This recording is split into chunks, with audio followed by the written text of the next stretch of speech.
Hello. Hello. Hey everyone, how are you guys doing today?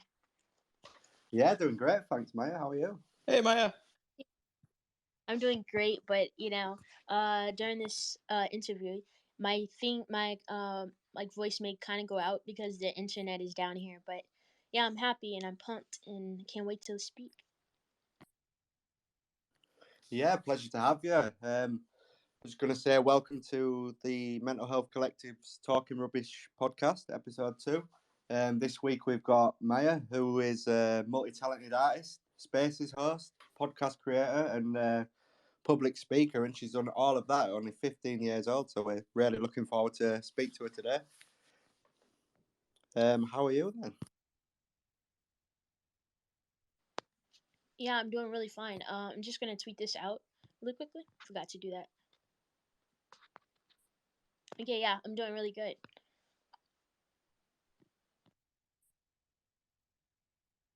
Yeah, really excited to have you on the podcast. I mean, like what you've done so far, I'm just absolutely amazed. I'm sure Fun's got a lot to ask as well. But yeah, I think we met. I've just got to stop you and say, man, that was good. You're getting better at the introductions. Maya, we're new to the podcast, and I like to mess with Mence, and I think you did a good job with that introduction. Mence, you're awesome. Do you want to? We should probably share what we do too, so that just in case Maya isn't aware. If you're not aware, Maya, Mental Health Collective, we've been doing. We try to focus on mental health and promoting mental health and really just support anybody who is positively affecting the NFT community as a whole. So we've recently started this podcast. We've recently started this new venture where we kind of seek out people that we think are worthy of like a spotlight, and we think that this talking rubbish helps.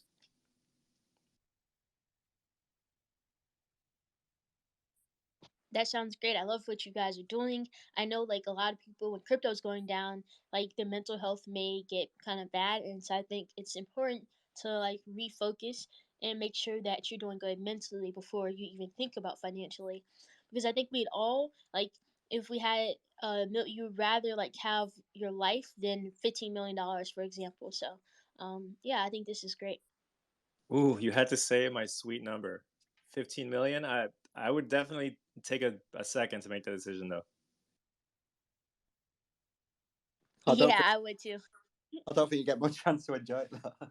But yeah, I think you raise a really good point there. Obviously, with the markets being down at the moment, a lot of people are going to be very like stressed, anxious, and obviously that is a massive effect on mental health and even just like the NFT communities in general.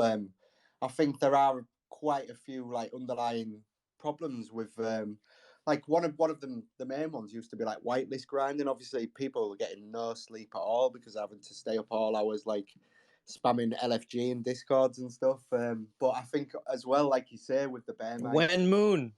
yeah, when mood. I think with the bear market coming that's come as well. Obviously, there's that extra factor as well. So I think yeah, you're totally right. I think a lot of people will be like seeking a lot of mental health support through the current conditions. So we're just happy we can provide like a space where people can feel like they've heard and can like essentially just voice their concerns and just feel welcomed and validated essentially. Actually, I got a question based on that. So, Maya, this is for you. Uh, I first of all, I have to say, super impressed with everything that you've done, you're doing, and I'm super excited for everything you're gonna do. Please keep doing what you're doing.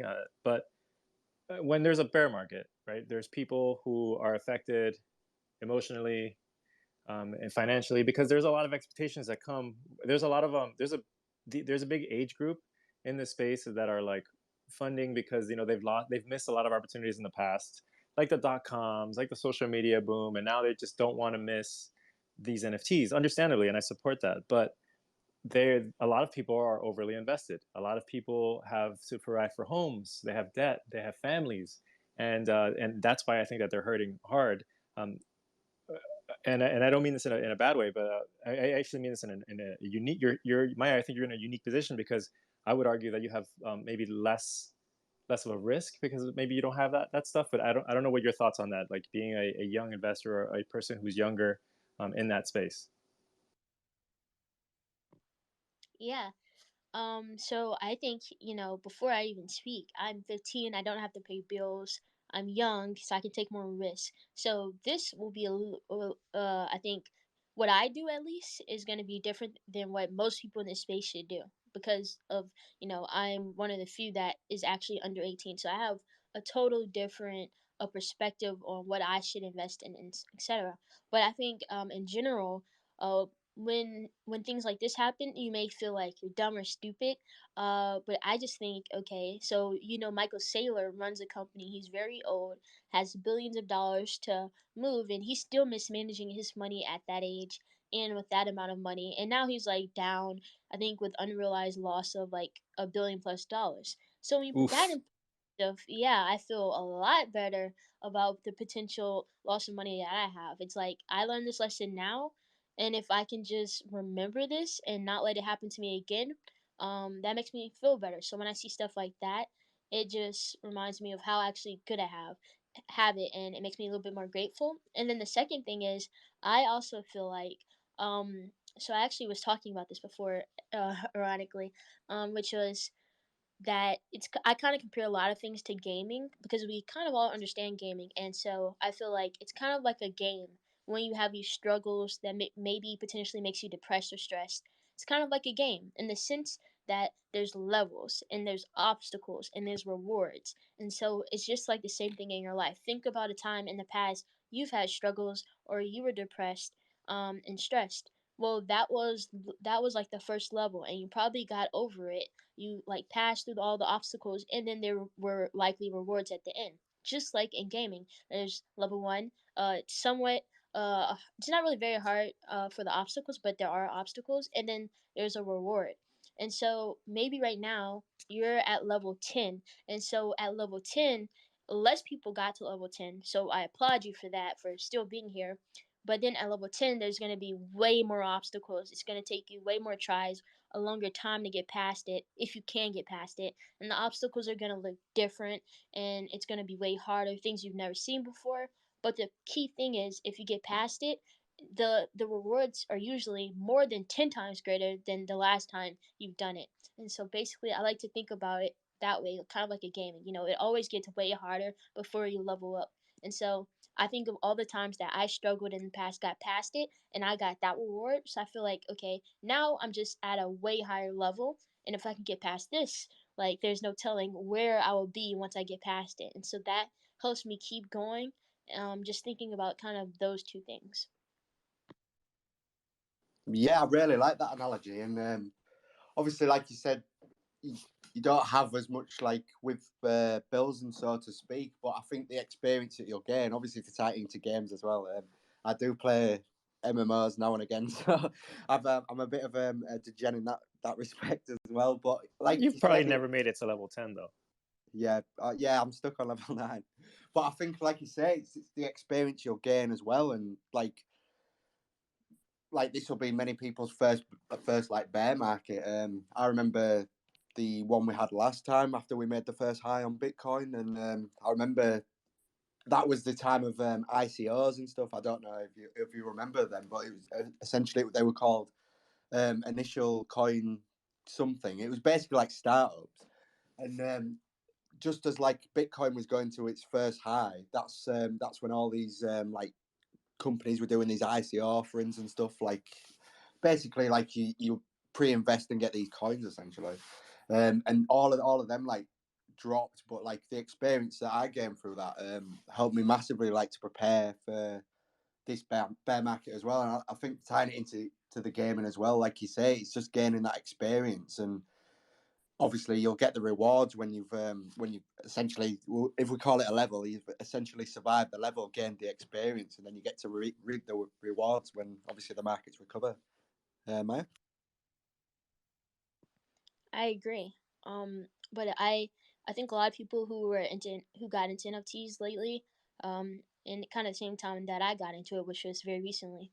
Well, actually, it was almost a year ago, which I guess is kind of recently. So I was in stocks, and I think a lot of people were when SPACs and Tesla was going up, EV companies were going up so much. Everyone was actually like kind of considered a genius because everything was going up. But then when everything was going down, everyone else was like, "Oh, we're dumb," and that's how I felt at the same time. But I still invested, still stayed in this space, and still interacted and spoke, and I documented my journey, even though it was me not doing so well. I documented my journey, which led me to meet other people, talk to them, and then I found out about this NFT space. And then, as you guys know, or if you don't know, well, I got into the NFT space August 2021 after being gifted an NFT by a friend in the stock space. And I was talking to him even while all of our stocks, all the stocks, EV stocks, SPACs were going down. And so I was talking. And so it's also very important to talk and build and not stay silent and be quiet during a bear market. And so that's what I did. I met, and then we just end up talking about NFTs. So August 2021, I got into NFTs. I modded for Discords, made some money off of that, entered some giveaways, made some money off of that, and invested about $400 of my own money into NFTs. And then I was horrible at investing, but in the NFTs. So I decided like, okay, I'm good at art. I'm good at investing. Well, I'm not good at investing, but I kind of understand the investing thing. It's kind of fun. Um, I do have my bangers every once in a while, maybe one out of 100. But so I also like speaking. If you can't tell, I'm ranting. But so all these like passions that like take me away from the things I'm supposed to do, maybe I can monetize it with NFTs, and then maybe have some more money to spend on these NFTs I want, rather than putting my money into it. So just betting on myself and investing time and building in the market was better for me than investing in the market. So that's what I did. I started that the beginning of this year, actually January 1st, 2022, I started my NFT collection, and in a couple months, like 3 months, I made over 10 grand selling my NFTs. And so that's just what I always think about. And another thing I think about at the same time, August 2021, I tore my ACL, which is my knee, and so basically, I couldn't move my knee like forward and backwards, and so I couldn't play the sports that I played, soccer and track. So I had so much extra time. I played sports my whole life. So I had so much extra time, and I was already in stocks and talked about NFTs with these other kids. So I was like, okay, let me just dive deeper with my extra time into these things. Rather than, when kids usually can't play sports, they go on the wrong path and maybe start doing bad things to get attention. I was like, let me just explore my other things and follow my curiosities. Um, and so, I made over 10 grand in that time period, that school year, basically. So instead of just being depressed about my leg or whatever, I was like, everything happens for a reason, is what I learned from that. And I just, took the right path, and I'm happy about that. Now, my ACL is repaired again. I can play sports again. And now I have actually 10 grand, which is going to help me in my life. And so, just making the most out of everything, because everything happens for a reason. I love all of that. I'm sorry that you got hurt, but it's really cool that there was a silver lining and that you ended up finding like a way to replace that in a positive way. It's a good story. I love it, and I'm happy that you're feeling better. I back to the point where you mentioned like you've had some losses. I'm just thinking out loud. Like when I was 15, I if I lost like $20 that like I had my jeans or something, that would ruin my month. I would probably like be in a bad mood, and the what's the word, like the fortitude that you're showing so early on, Maya, and just kind of like to bounce back and to find silver linings and to keep going. You're positioning yourself to be in a really good position in the future. The more you mature and the more you grow and the more experience you gain. So I just wanted to give you a shout out on that. And I also really like that you said something about how when when the market's high, we look like geniuses. We're riding a high, we feel good, and when the market is low, we look like fools and we get down on ourselves. And you mentioned that you share your losses, that you're open about it. And personally, I immediately see how that's mental health related. There is something to be said about sharing your losses, because when it comes to social media, we love to show our highlights. We love to share when we make the $10,000. By the way, congrats. But a lot of people don't share when they lose 20 grand on a bet, right? So, can you speak a little bit about like why you do that? Like what was your reasoning for like sharing those losses when you were down? Yeah, it was mainly because I just was so I did it on YouTube, and so I always had to produce content, and I was trying to monetize my content. So that was another reason, like mainly that. It was, I'm trying to grow this YouTube channel and just document my journey, even though it could potentially be bad calls. I'm just documenting and learning. That was my whole thing. Like I was actually consuming YouTube, but stock investors content, and then I don't know how, but someone told me like I should start my own YouTube channel, and I was like, I'm not good at it. I don't know what a PE ratio is, what free cash flow is, what a public company really is, any I of don't know what that. that means either. But well, at the time I didn't, but now I do, and it was me just documenting my journey, showing them the progress, and I'm happy to look back on it. And it's also good that I did that because I can look back on it and say, at that time I wasn't doing well, and I probably thought, I lost all my money, this is horrible, and just go on and be like every other kid. But I didn't, and I'm happy about that. And so I like documenting my journey because I've been making a lot of connections with people uh, from doing that as well. It's really good to document your journey. There's so many opportunities that has happened for me because I did that. Even though I did horrible and lost a lot of money, I've been able to now make way more than that with NFTs and stuff. And so I don't know. I just think documenting your journey is amazing, and I'm starting to do that with the podcast, like you guys as well now. And I'm excited about that as well. It's super fun. I saw Yeah, in your last Mence, I wanted to real quick on the topic of podcasts before you go. I saw on Maya's last episode because I heard it because I wanted to just get a vibe for Maya. By the way, you're great at your podcast, Maya. I wanted to give you a shout out on that. I think you prepared great questions and it was just easy to listen to, and just definitely wanted to give you a shout out. But there was a stat that you shared with Benjamin Mence that um, most podcasts don't make it past seven episodes, and if you make it past 20 episodes, that you're kind of like in the top 1%. And I don't know if it's true or not, but I believe it, and I like to believe when I hear things the first time because it motivates me. Man, so we got to make it past 20. Maya taught me that.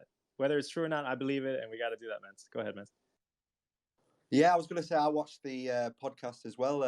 Some really like amazing points. Obviously, I don't want to touch on it too much because you've obviously got your own skill set. It doesn't matter what your age you are, having that skill set. But I think what I was just touching on was obviously because you are both younger, just like some of the things that I gained just from listening to your podcast was amazing. Just like your mindsets and just like you can see how essentially like really successful people are starting out younger. Like it's just the mindsets that you're having. And I was going to touch on a few things you said before, like about documenting your journey.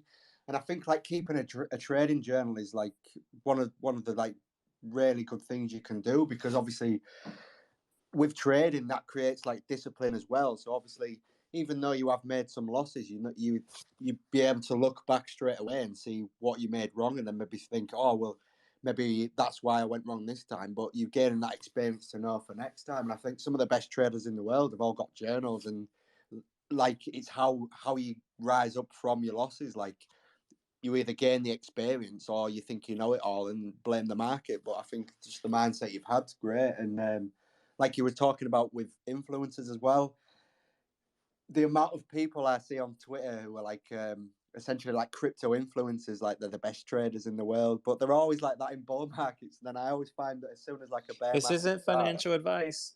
yeah, NFA. But but obviously, like as soon as the markets go down, these influencers suddenly they're all taking like 3-4 month vacations, just perfectly coinciding with the bear market that's coming. But like you said, documenting your losses and that's giving other people chance to learn from like any mistakes that you've made as well. So I think it's really good just in sharing like knowledge with people because I know you do a lot of public speaking as well, like sharing your own experience. And I think that's exactly the approach to take with the market conditions as well. Because like you say, you can either sit around doing nothing consuming, or you can focus on this time on building and just seeing what you like doing. And obviously, with your vast skill set, there's loads of different avenues you can explore. And I think, and I've also torn my ACL, and the pain is absolutely horrendous. So I feel your pain on that. I remember when I did it playing football, I jumped up for a header and like landed, and I went to turn, and my knee had like popped out. But it's the pain after, you know, when you like your knee just like goes to like the size of a balloon. It's just that pain is horrible. But I'm glad you got it sorted out, because it can be so like deliberating just not being able to get about. But yeah, I know you were talking about the NFTs as well, so I was thinking maybe we could branch into that, unless you had any like response to what I'd said. But if not, we can move on to the art that you're producing, which I really like. But I'll jump over to you, man. I just want to jump in and say, Maya, please tell me I'm right.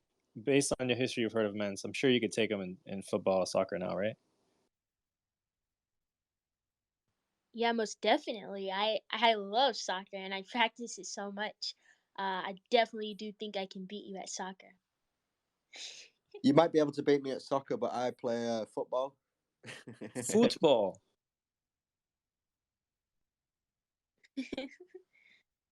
Yeah, I did mention you mentioned Maya's public speaking. I noticed that too. Maya, I mean, I'm not going to speak for all 15-year-olds, but when I was 15, I couldn't jump up on stages and record myself on YouTube and share the things that I've noticed that you've been doing. So, yeah, can you share a little bit about like what your public speaking journey has been like? What? You said you couldn't like record yourself on YouTube? It's really simple. You just look at a screen that is not even a living thing and you just record yourself. Or you just look at yourself in the screen. It's pretty simple. I think, anyone can do that. You may not be good. Like I talk too fast now, I talk too fast then.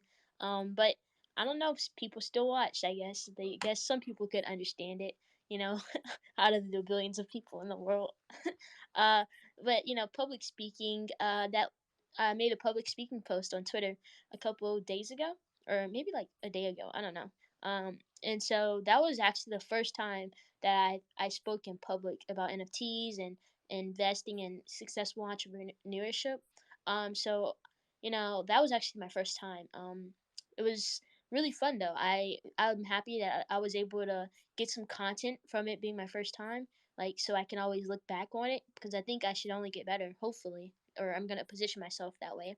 And I think in the beginning when I was speaking, I was very, very, very nervous, and so I would speak too fast, and I wouldn't look at the audience as much. But then my mom told me to like put some question slides. I was also presenting a slide or like a slideshow.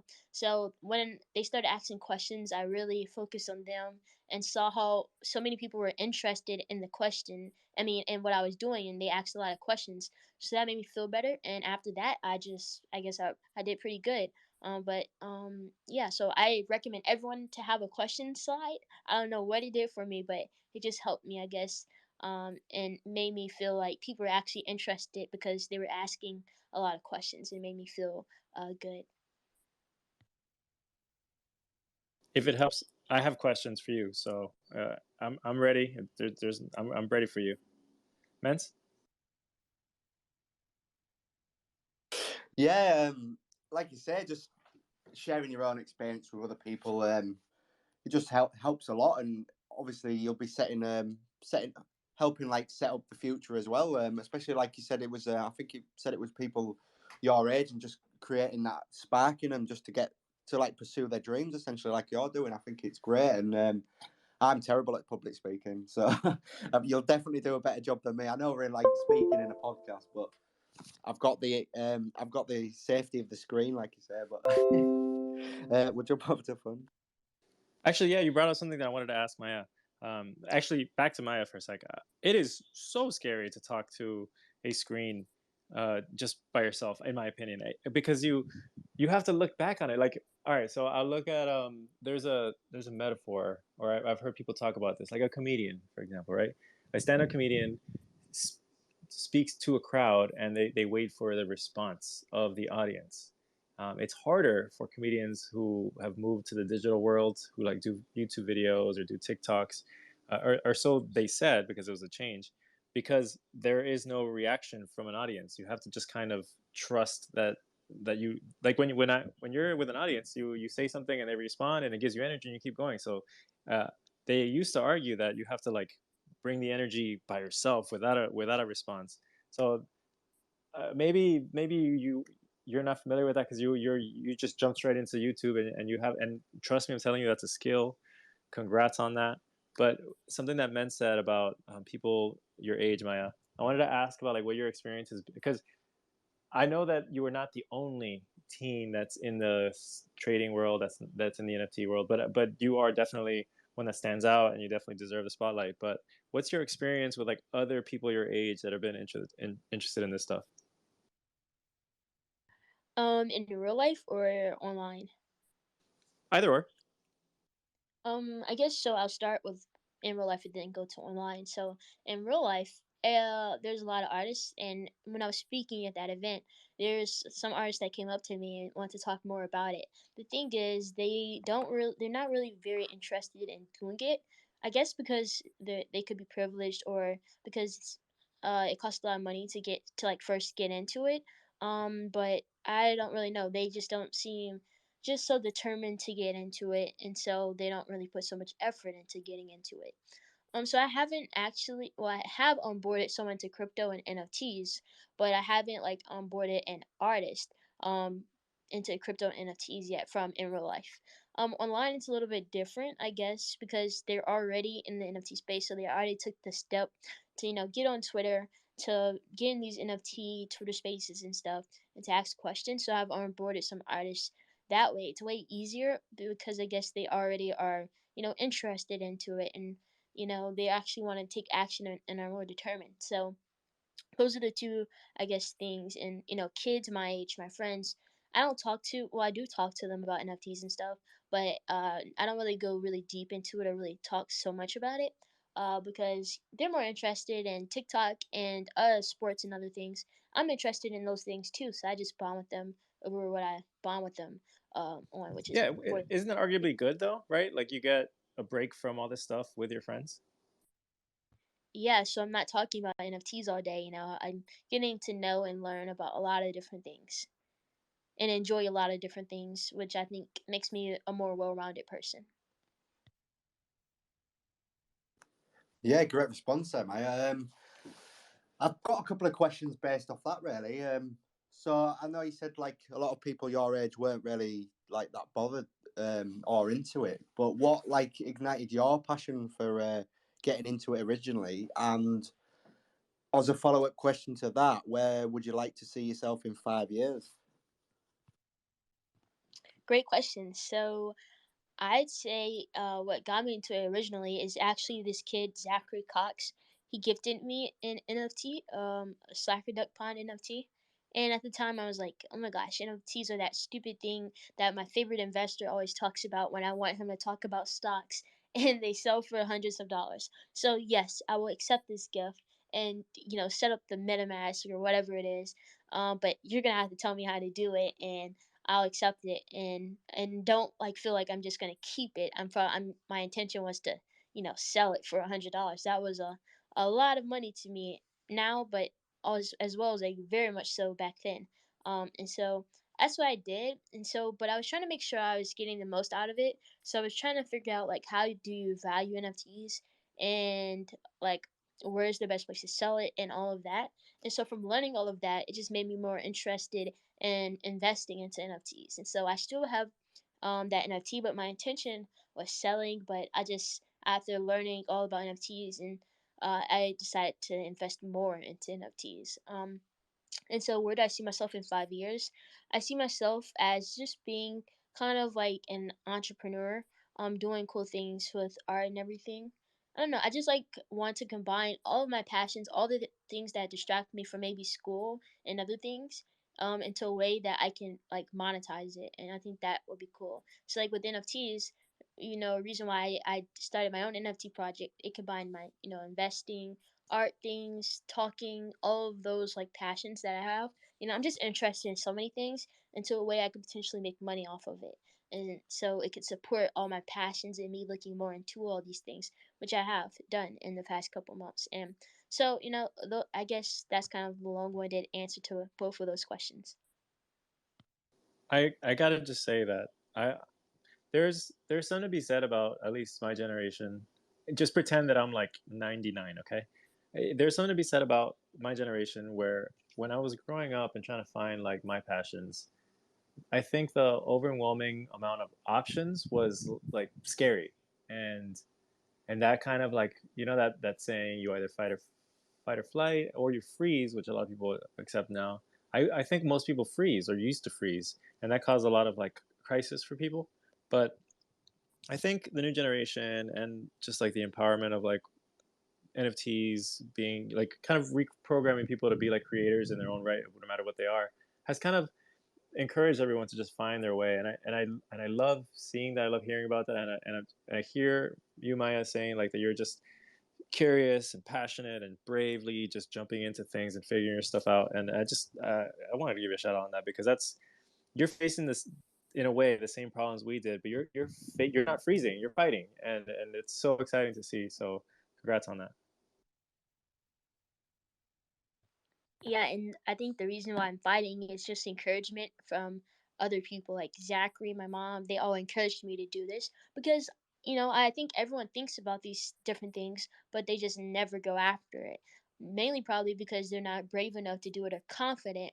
And so I guess I get a lot of my confidence when other people tell me I can do it, or at least that's what's happened in the past. So when I, just get the confidence from other people, I guess I've always went after it, and I've done good.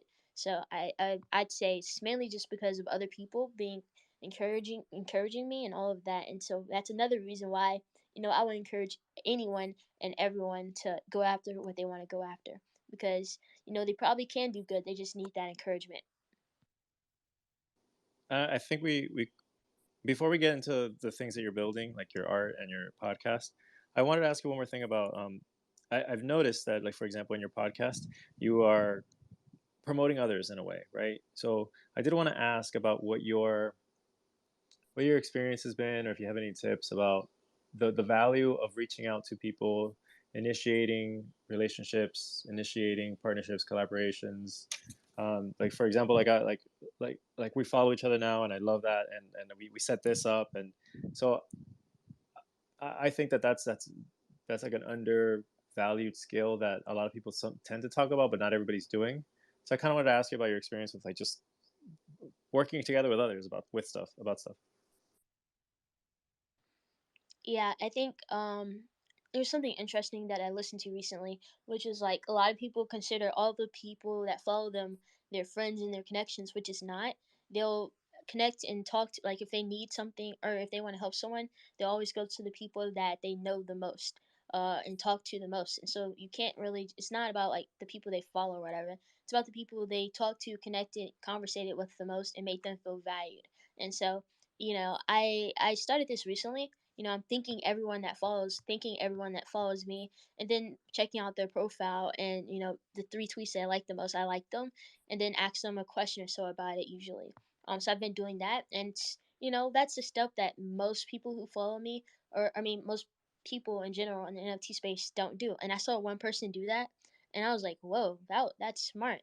And so I just been doing that, and I think that sets me apart from a lot of other people. So that's one thing I've been doing, nurturing those relationships. And then as far as like the people that go on my podcast, it's mainly just right now, it's the first 5 people so far I've interviewed. It's people I've kind of already known. And Teresa, the one I guess you guys saw the sneak clip on, she reached out to me after seeing a post that I made about Benjamin's podcast. So I guess it's just that. And so that's kind of how I've done it. And I guess I would say there's so many tips I can give for podcasting, that I've learned so far, which is one. What I was doing before was I was just like letting anyone just speak about whatever, and I was just gonna kind of post it and edit maybe the first 5 minutes. But now I've changed that to where it's just I want to give value in every single minute. And if I ask a question that maybe is a bad question, or I get a bad answer that isn't very valuable, I'm just gonna delete it because it's not valuable to the person. it's just not valuable. And so I just want to give the most value. It may offend some people, but I don't know. I think I'm just trying to promote them and make them seem like the best person, because they do have a lot of valuable content. But if people can't see it because of a bad question I asked, I'm going to just delete it. And so I've done that with Teresa's. It's way shorter. It's only 33 minutes. So that's way different than the like hour podcast I had before. So that's one thing I'm doing. The second thing I'm doing is, I think I was at VCon, and these people only had 15 minutes to talk to these people. They asked them questions I would not ask if I only had 15 minutes to ask them a question. So now what I've started to do, with my podcast is the first 10 minutes at least, I'm just asking them questions, the best questions possible. Like literally, the first thing you're gonna hear in that interview is what is Teresa's secret sauce, and then tips for people who attend conferences, and then tips for people who are speaking at conferences. So it's just asking them the things that they're the best at, and getting all the secret sauce from each of those things that they're the best at. And that's kind of what I want to do so that I can learn from them. Then also just having maybe a couple consistent questions I ask each person, a couple random questions I ask each person, and just kind of doing that. Those are like the main tips I would say. And also another thing that's been amazing is like, how do I find people to know about my podcast and subscribe to it? It's not via just putting out the content on the podcast platforms. It's by going on social media, and taking clips of that podcast and posting it, like giving them kind of an appetizer to what the full meal or whatever is. And so just getting them kind of hooked on, there's value here. If you just click this button, you'll get all of it. And so it's kind of like that, and it's for free. And so I think that's been great. And so, doing that with Instagram, Twitter, YouTube, I've been posting all like the appetizers there, and I've been getting follows and people from there to share it. I mean, yeah, to share it on like their profiles. So for Instagram, Teresa shared it on her Instagram and on her art Instagram. So I got both like impressions from that, and they click it, they see the value, they engage with it, and they actually go and subscribe to the podcast if they really like what I'm doing. So that's what I've been doing. Three things. One, I love the metaphor of the appetizer entree. Two, you are already like a expert marketer and you're awesome. And I just can't resist. Mya, what's your secret sauce? Secret sauce to exactly what? That's the question you said you ask others, so I wanted to ask you. Yeah, so I guess I would say for entrepreneurship, my secret sauce is just like following my curiosities. Just following them and documenting me following them publicly. That's the thing that has helped me the most. So for example, with my art, I wasn't gonna start selling my art, but I was bored one day, and because my mom took my technology, and I drew my sister sleeping, and then I got my phone back and uploaded it to a Discord channel, an art channel. And by doing that, I people liked it and was like, you should mint that. And it's the first piece I minted and sold. And I didn't really, pursue it more. I thought that was like a one-time thing. But with encouragement, that encouragement from people who found me by documenting my curiosities publicly, they encouraged me to actually pursue it, and I did. So I think following my curiosities, I may not be good at it, and then documenting it publicly is what has helped me in stocks and NFTs, and those are the like main two things. And if I continue to do that, then I will continue to be successful. Yeah, another great response. And I think, like you say, it's just gaining experience from different avenues. And it's better to have like your foot in a lot of different areas and then see which you really like and stands out. Because obviously you've got plenty of time in your life to pursue whichever stands out the most to you and whichever you feel like most passionate about. Because at the end of the day, everybody just wants to do a job, so to speak, that they enjoy, don't they? Because it doesn't feel like a job if you enjoy doing it. So obviously you've got, because you are very curious with like all the different avenues you're exploring, it just opens up so much potential. So I'm really excited just to see how you progress over the next few years. I think you're going to be a really influential person of the scene, and I've actually got I've been taking your podcast notes, so I've wrote it all down as well. I've nearly run out of paper.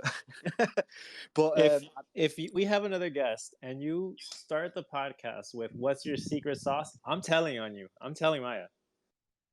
No, yeah, that's the like whole point. Everyone should ask everyone like these questions. Like that's what I'd like to know.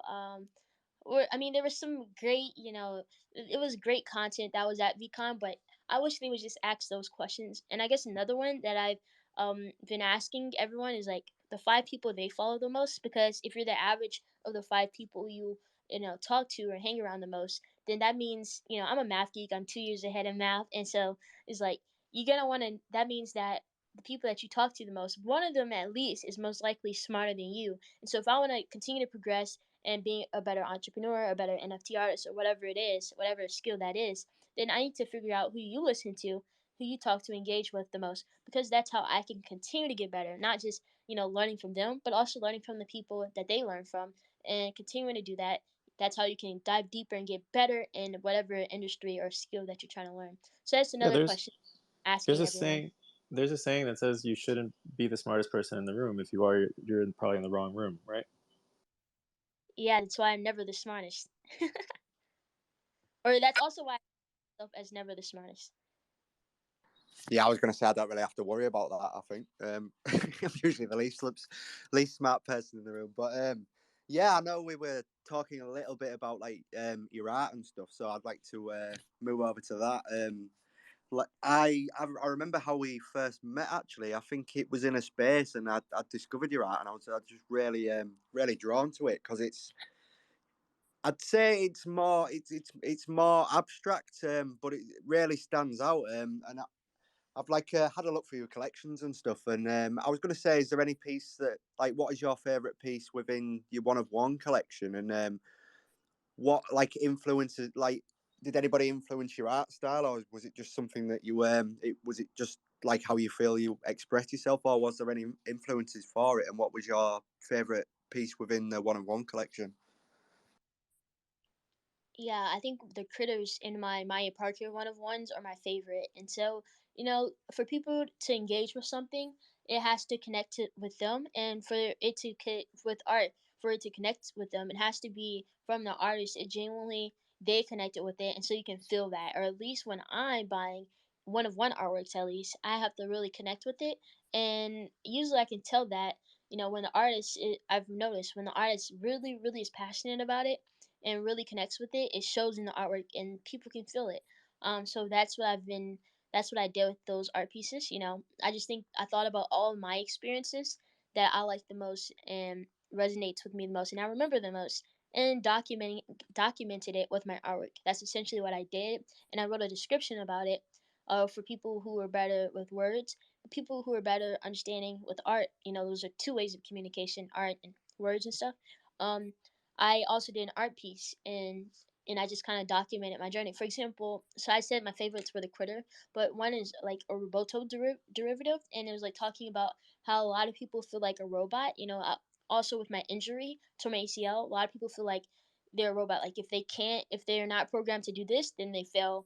Like if they can't do sports and be the best at sports or the best at school, if they just can't be the best or can't do those things, they feel like I'm a failure. Might as well hang out with them and do these bad things. And so that piece was trying. All those pieces are trying to inspire people to take the right path and always do the right thing with all those things. And so those were actual experiences I had. I can talk about. I have a story to tell with them because I actually had them, and that resonates with people. For example, I had that piece out, that Roboto piece thing derivative, and I was talking to someone about like trying to sell an NFT or to trade an NFT for something, and they saw my NFT collections while we were doing this, and he really resonated with that Roboto derivative piece, because he said that he tore his ACL as well. So just being genuine and having a story and just documenting it is what I've been doing with those. And my favorite one is the critter. But I think the one that resonates with the most amount of people is probably that Roboto thing. I think a lot of people have, that sports, or they just, have a lot of different things with their childhood about sports, or tore the ACL or tore something at least before, and so they resonate with it, and so that's very important. People have to feel related. They have to have an emotional connection to engage with things, and so just showing it genuinely, having a story that has helped me a lot with my art. Wow, I think you're right. I think, but it's just so cool that you've got that figured out already. Like, I we man, I love it. Congrats on all that. Like storytelling, inspirational, and then also artist. My great job on all that. Since you are in the art scene and you make art and everything, I guess it'd be a good time to ask, like, what do you think? What art or artists do you like? Where do you draw inspiration from? Like, which ones are some of your favorites? Yeah, I draw inspiration with my art from experiences. That's what I think about the most, and so when I'm trying, I think art is like just a form of communication, communicating your thoughts. If you notice, a lot of artists aren't very good at speaking, and so they have to communicate with their art. And so the people who are worse at speaking that I've noticed have always been the best at art, and that's also in real life. And so that is kind of my opinion on art. So that Um, means, Mence, you're probably an artist. that is so mean, but you could be. It's just communicate in different. You can communicate in a different way, which is okay. And like you can make money even communicating in that different way, and be perceived as really cool, as you see in the NFT space. Mint, what do you think about that? I'm used to being like a human punch bag at this point. But I was literally just going to touch on something you said then. I know you said a lot of people struggle to talk like in front of like people about their art and stuff, and I think obviously we do the mental health spaces and we get a lot of really talented artists in there. But I think one of the things is a lot of them struggle with anxiety, and obviously one of the main things about your art is essentially getting it out there and getting it noticed. And if that's something that you struggle with, if, for example, if you suffer from anxiety or anything, it can be like the most daunting task ever. Obviously, if you've got amazing work but you struggle to get it out there, then essentially you're not making sales. But I think, well, I like to call what we're going through now with the NFT thing. I think I like to call it like the second renaissance, because I think because there's that ability to for the artist to get their work out there, but obviously not have to directly interact with their consumers. Essentially, I think so many artists who are amazing artists who wouldn't normally be recognised are now being recognised for their art. And I think as well, even with me, it's happened with me as well.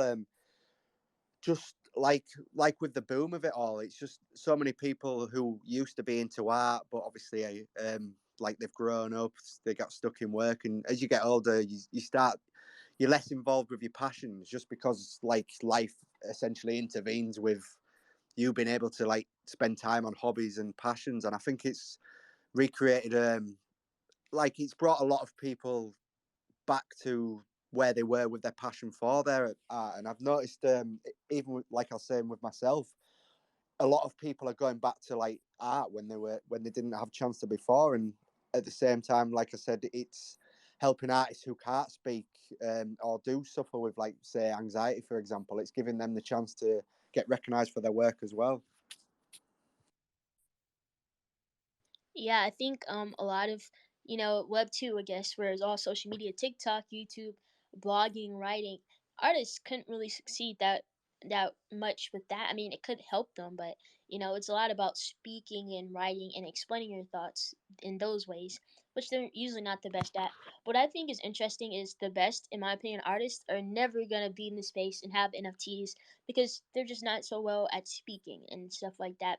And so I think my secret sauce with that has been like my art is not the best. Like when I see my art is like mid or kind of trash, is because when I see other artists, I see their artwork is like 10 times better than mine and it's not selling as much. And it's mainly just because you know it can't be found on OpenSea.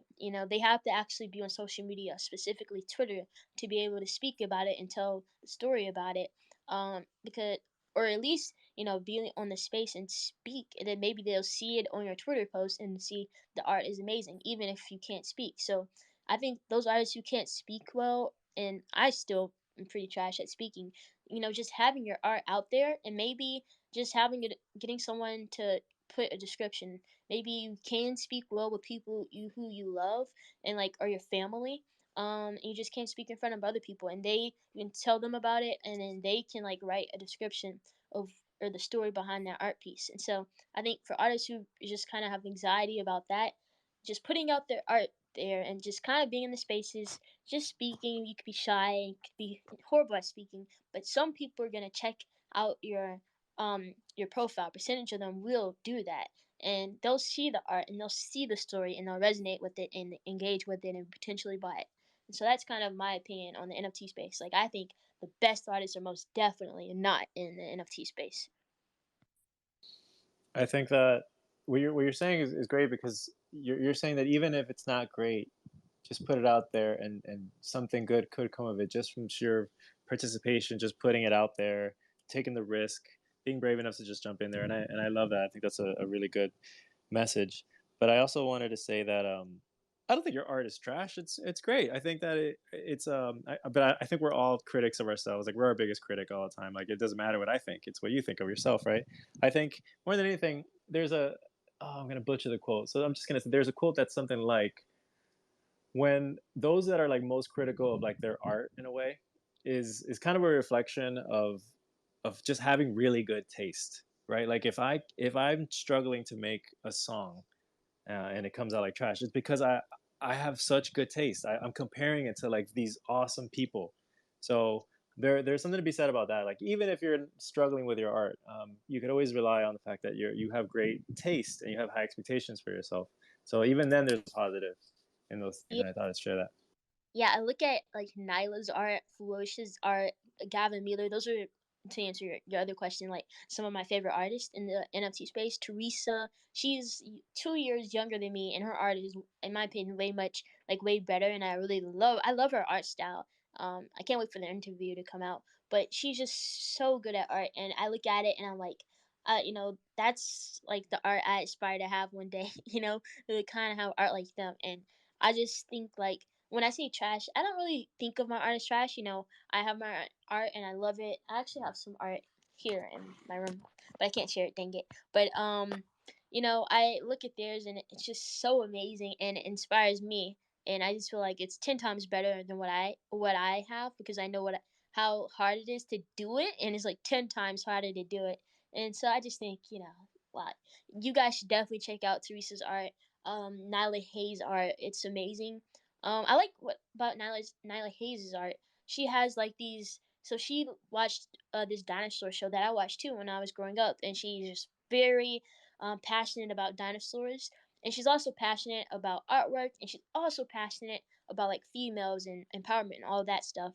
So she was able to combine all these into NFTs and monetize it, which I think is amazing. And so she has these females with long necks to represent their confidence and to represent, her love for dinosaurs.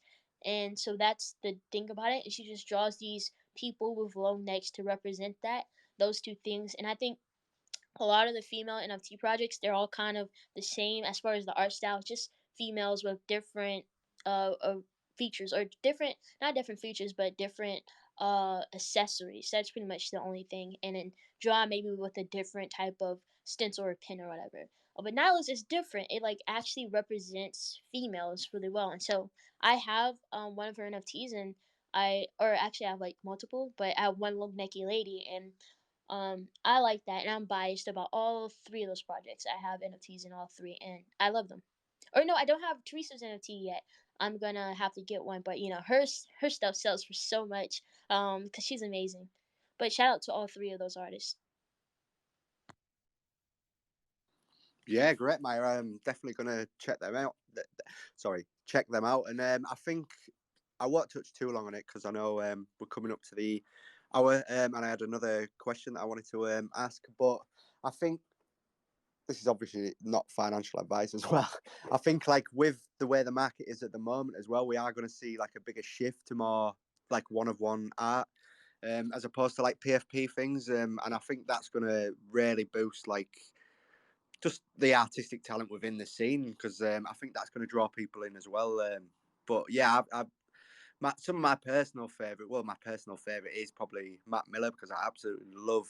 I love like the rap. I don't know. It's just the palette that he uses, and just like the imagination he's got. Like you see certain people's art, and you think I couldn't even like conceptualize that, and you've literally like drawn it. So I just I am always in awe of talented artists. But I had one more final question. Obviously, you will be very busy with your entrepreneurship. So I was just going to say, how do you find balancing, like obviously being at school with your entrepreneurship? Oops. Yeah, it's very hard. But I'd say balancing it is just like when I can't, there's always times in my life where I can't do something, and so that takes out that time where I have to do where I was probably, doing that, and just balancing it by changing it. Like if I can't do that anymore, just doing something else in that specific time. So with in the last year I couldn't do soccer and track, and that was one of my biggest suckers of time on the weekends, during the summer, after school. That would take up probably at least 4 hours of my day. No, I'd say like 3 hours of my day every single day. And so, changing those different things, that's over the last year, that's what has helped me. I'd say probably when I was, that's pretty much what has helped me. There was always just times in my life where I couldn't do something else, and I took the opportunity to do something else that I was passionate about and very curious about at the time. Well, I think we're well said. By the way, I think we're kind of wrap this up because it's an hour in. But for everyone listening, for everyone who's interested, this is Mya, entrepreneur, artist, podcaster. What part of the world you're from? Mya, if people wanted to find your things, all the stuff that you're working on, where can they find it? Yeah, so I have Mya Parker NFTs, which has all my NFTs. It's in my bio on Twitter, and my Twitter is at Mya L Parker, Mya? MyALParker. And so you can check out the link to the Mya Parker NFTs, and it's in my bio, and then the adaptives. You've been on the podcast, Mya. You had so much great, insightful information to bring to everybody listening, and I think I think definitely one to watch in the space, because you're going to do amazing things. I can just sense it. I've got like a